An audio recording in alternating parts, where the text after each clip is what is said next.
Conversamos con Patricia Tápata, ella es miembro de la misión independiente de Naciones Unidas que investiga posibles crímenes de lesa humanidad en Venezuela, la misión de determinación de los hechos que fue designada por el Consejo de Derechos Humanos de la ONU. Esta misión presentó recientemente un nuevo informe que actualiza la situación de los derechos humanos en Venezuela y con ella queremos conversar sobre los principales hallazgos de este informe. La misión en este informe, que en realidad es una actualización oral, porque nuestros informes de fondo se presentan en el mes de septiembre,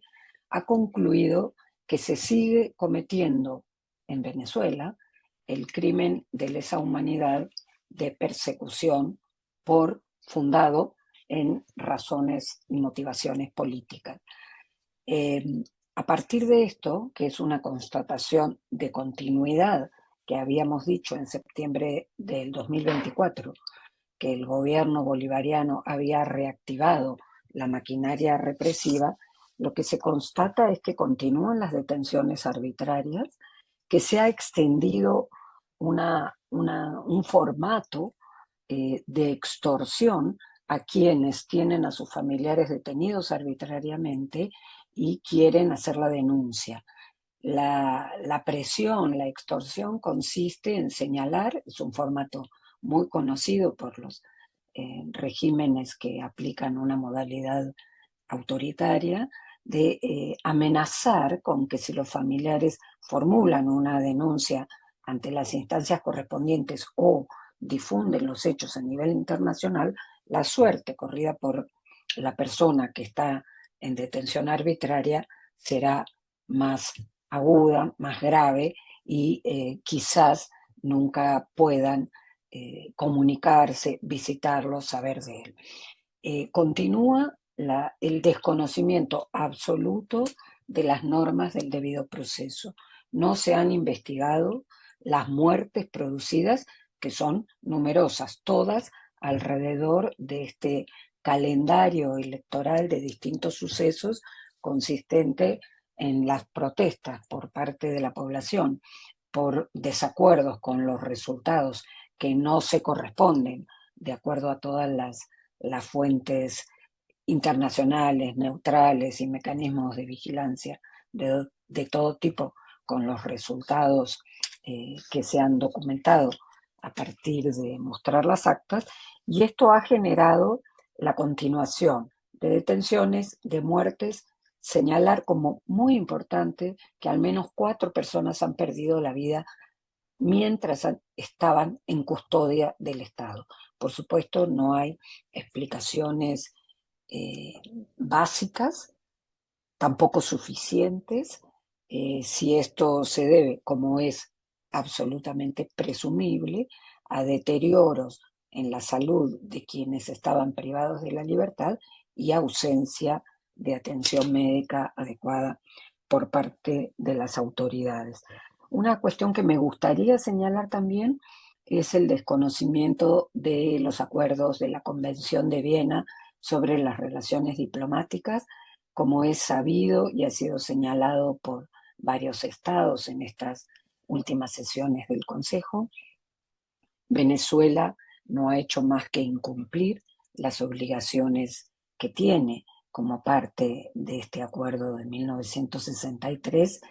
que se expresa, por un lado, en el hostigamiento, la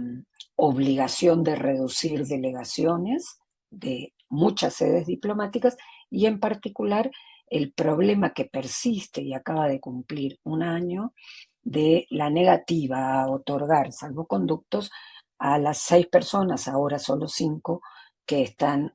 alojadas en dependencias de la Embajada Argentina, ahora bajo protección de Brasil, aunque el gobierno de Venezuela también desconoce esa protección del gobierno vecino de Brasil. Esto constituye una cuestión grave que no se ha resuelto a pesar de los llamados múltiples. Y una cuestión última es el hostigamiento. El hostigamiento a toda persona opositora o percibida como tal, que incluye, como sabemos, periodistas, líderes políticos, observadores electorales, o sea, fiscales, quienes actuaron como fiscales en las elecciones, dirigentes de organizaciones de la sociedad civil y personas incluso de distintas confesiones religiosas son agrupados dentro de esta categoría genérica que tiene el objetivo de abatir, de sofocar, de desarticular todo discurso o acción que se ha visto como opositor al gobierno bolivariano. En esta actualización ustedes además identifican en particular a Diosdado Cabello, el ministro de Interior, con un rol clave en la estructura represiva de Venezuela. ¿Cuál es el papel que ustedes han identificado de él en la cadena de mando de la maquinaria represiva que se aplica en Venezuela? El rol en la cadena de mandos está en su ubicación institucional y seguramente, o sea, su ubicación, sí, en la institucionalidad del Estado, y ampliaremos en el informe de septiembre. Pero lo que es más importante, me parece a mí señalar en este momento, a partir de nuestra afirmación, es que Diosdado Cabello venía cumpliendo un rol muy importante en el hostigamiento y en esta acción de eh, hostilizar, o sea, sembrar permanentemente amenazas señalando personas específicas que luego de sus discursos en el programa de televisión que aún mantiene con el Mazo Dando, eran directamente perseguidas por quienes tenían autoridad en la estructura institucional del gobierno. Diosdado Cabello ha pasado de tener los cargos anteriores que conocemos en la Asamblea Nacional y siendo además vicepresidente del partido de gobierno, a ser ministro del Interior, de las Relaciones del Interior, Justicia y Paz, creo que es el título, con lo cual concentra, ahora sí, de manera, digamos, legal y formalmente mandatado por el presidente de la República, concentra todas las decisiones que tienen que ver con las fuerzas de seguridad. Como las fuerzas de seguridad son un elemento central de esta represión que pone en práctica el gobierno de Venezuela con la intención de sofocar a la oposición política o a quienes son percibidos como parte de la oposición, que constituye una estrategia amplia que se desarrolla en múltiples niveles. Por esa razón, nosotros hemos destacado este rol que podríamos decir reforzado que tiene ahora Diosdado Cabello. La justicia argentina el año pasado emitió orden de captura contra Diosdado Cabello y otros jerarcas del régimen, basándose en la jurisdicción universal de los derechos humanos. Y en la Corte Penal Internacional desde hace unos años avanza una investigación, pero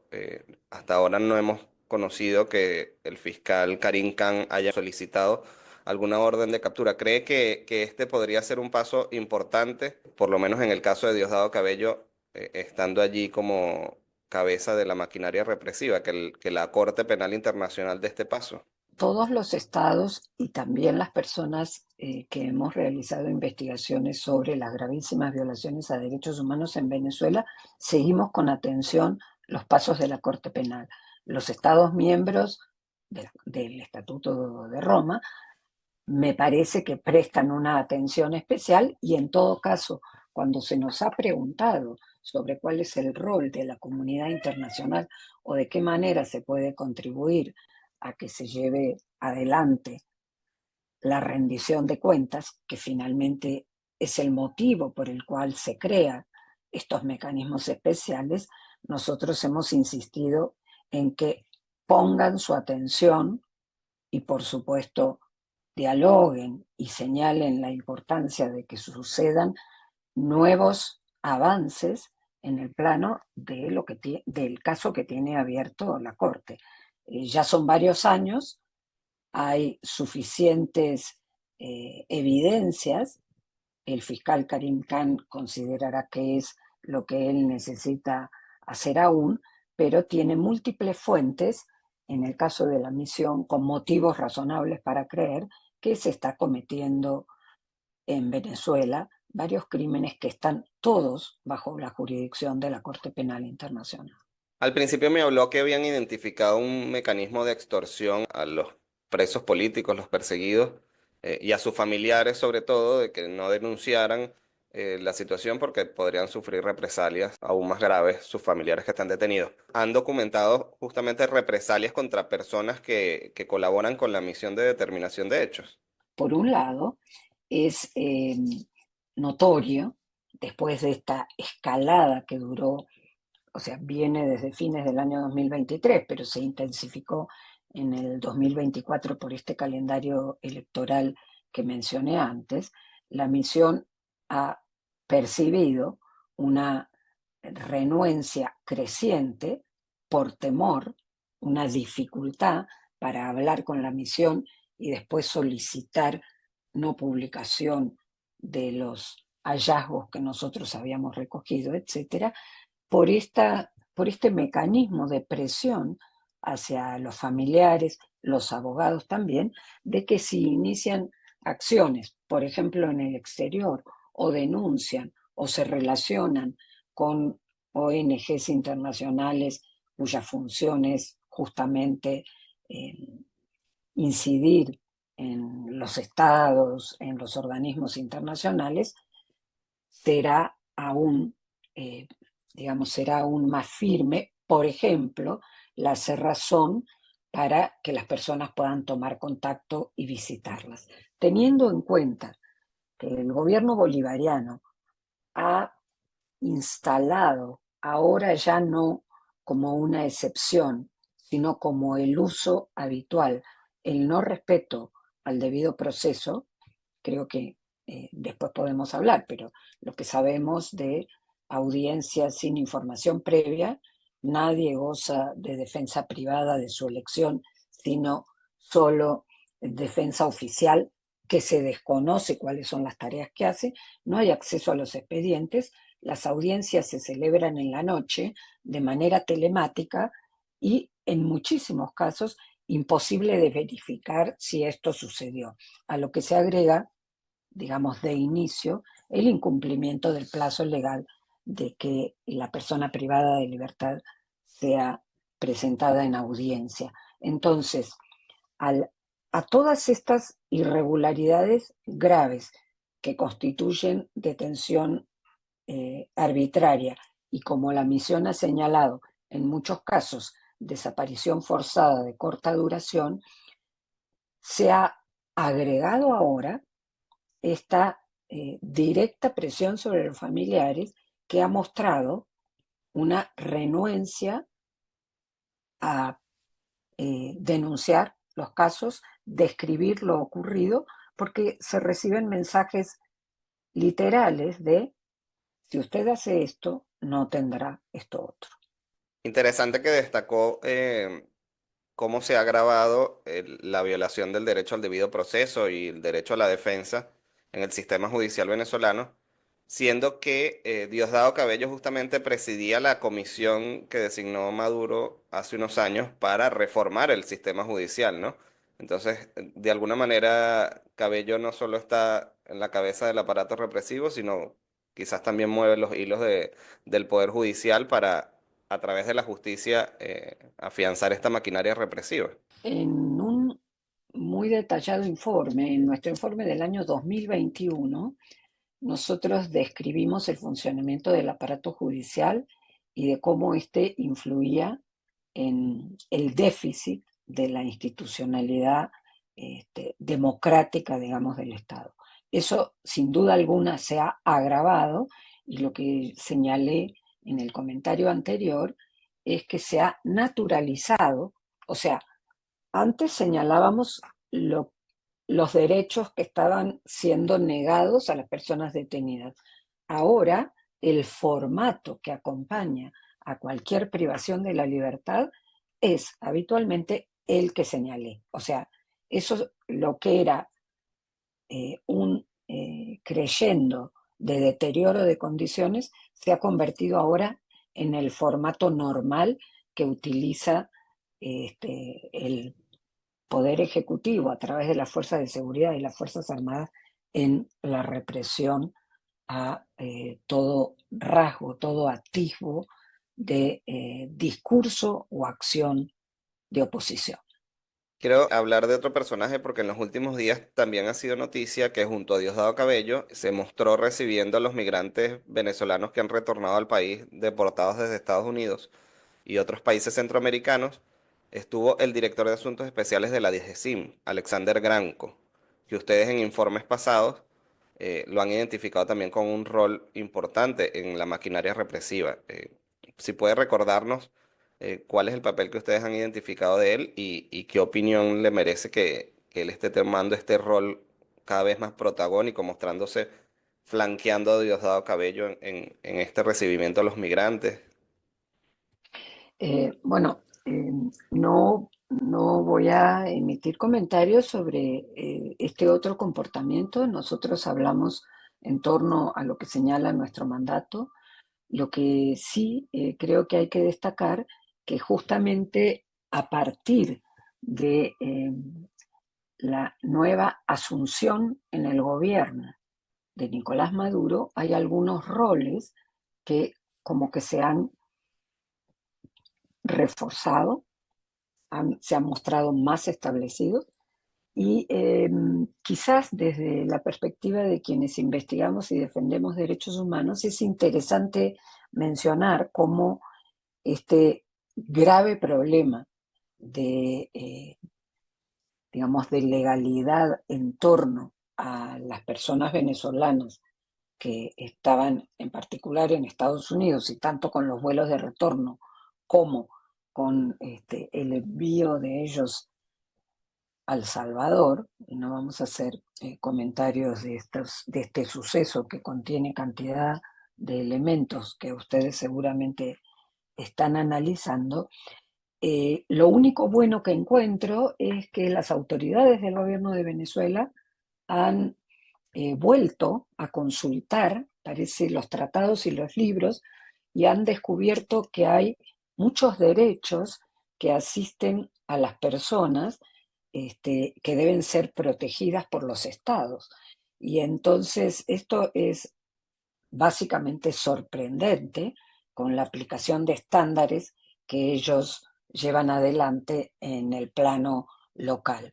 Gran Cuarteaga ha sido señalado por nosotros como responsabilidades severas en la cadena de mando en la comisión de los crímenes de lesa humanidad que son materia ahora de investigación de la Corte. Me estoy refiriendo en particular a la tortura, a las muertes, etcétera, y incluimos en nuestra última actualización oral la mención de una fuente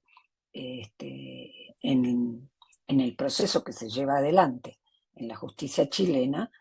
sobre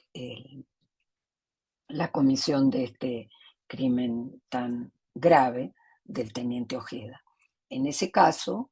hay, por un lado, mención al actual ministro de las Relaciones Interiores, Justicia y Paz, Diosdado Cabello, pero son conocidas algunas otras versiones que involucran también a otras autoridades como el coronel Granco Arteaga, no solo en este caso, en numerosos casos que se han mencionado a lo largo de estos años de investigación. A propósito de él, en las últimas semanas hubo una especie de escándalo porque un equipo deportivo de fútbol venezolano participó en la Copa Libertadores y hubo fuertes críticas a la Conmebol porque este equipo utilizaba en su camiseta el logo de la Dirección de Asuntos Especiales de la DGCIM. Y también ha surgido en Venezuela un equipo de baloncesto que tiene como sede una cancha ubicada en la cúpula del Centro de Torturas El Helicoide. Pareciera que están utilizando el deporte como una especie de mecanismo para lavarse la cara, ¿no? No sé qué han identificado ustedes sobre esto, si lo han tenido en cuenta esto que parece que está sucediendo. No, nosotros, o sea, la misión solo ha tomado nota de esta novedad a través de las publicaciones y la, digamos, la difusión pública de estos hechos. Solo diría que pareciera estar sucediendo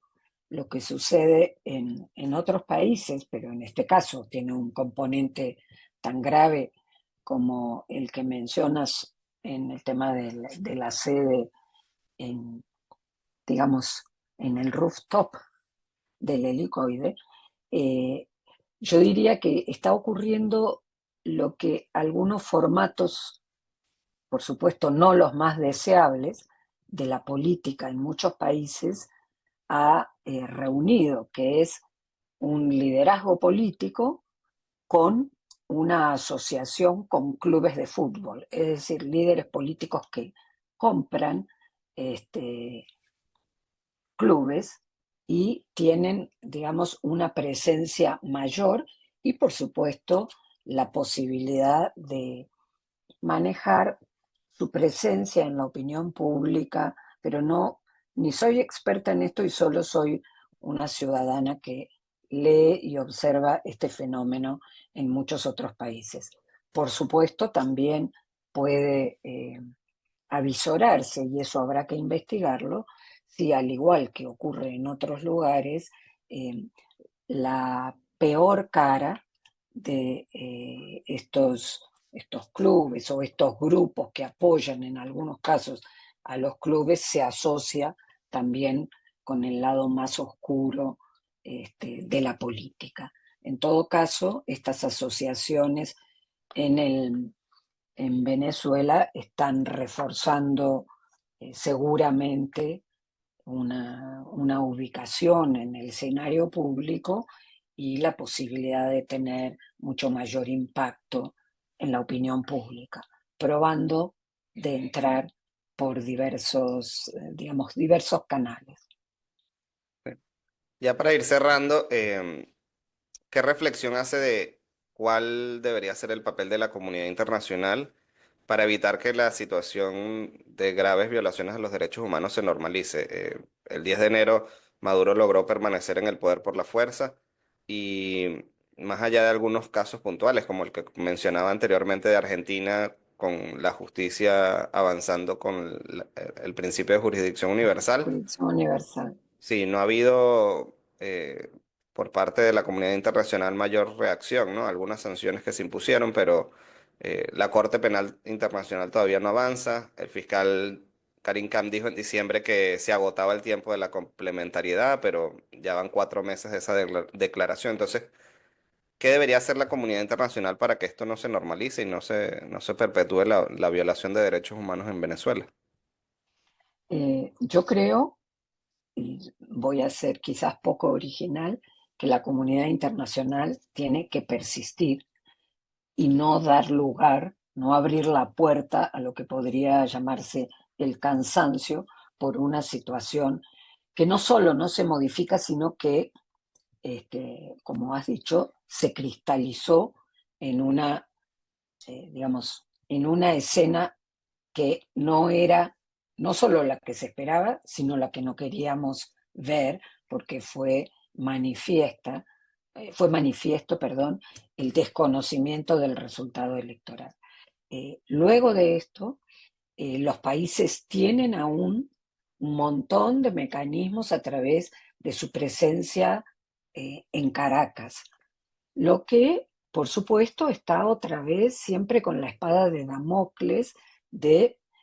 no quiero que cierren mi delegación diplomática, no quiero ni deseo que disminuyan el personal, etcétera. Lo que se suma, no hubo tiempo de mencionarlo, olvidé antes, a a la enorme cantidad de ciudadanos extranjeros que si seguimos la cifra proporcionada por el propio gobierno asciende a 150. Lo sabe el periodismo y nosotros tenemos menos información sobre que en casi todos los casos, o diría en todos los casos, las delegaciones diplomáticas y los consulados no han tenido posibilidad no solo de visitarlos para asistirlos, sino de conocer las acusaciones que se les formulan. Eh, hay diversas interpretaciones de los propios países de por qué el gobierno de Venezuela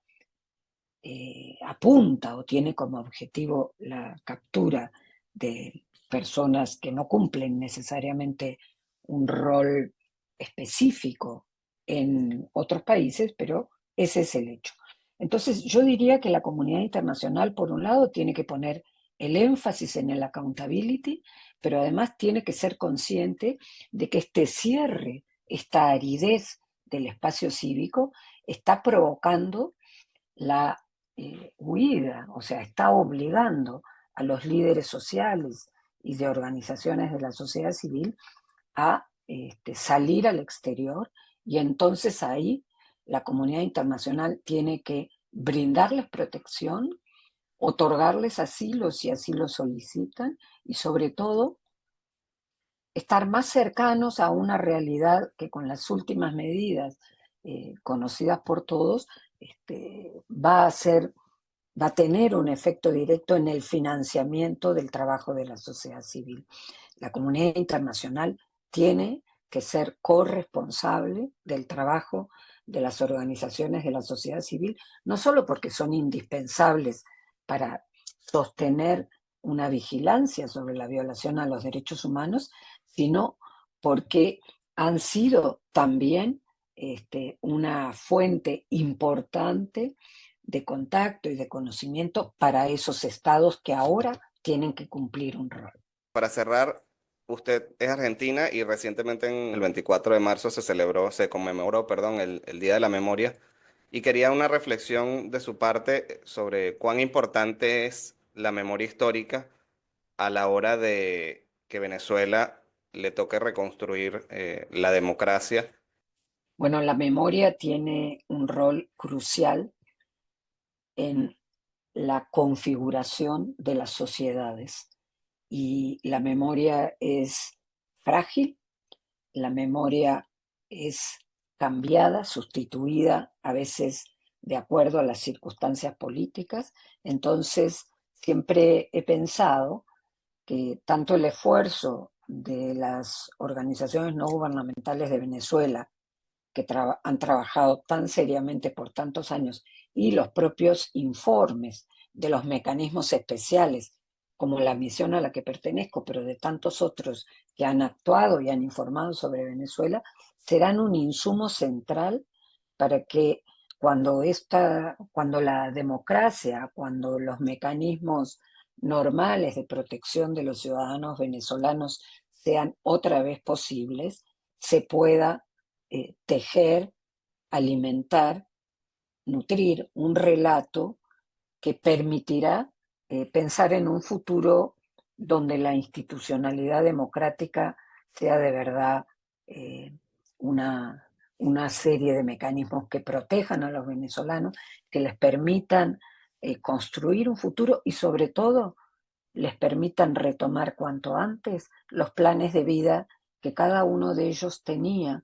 cuando irrumpió esta agresión y este desorden en lo que es el escenario colectivo.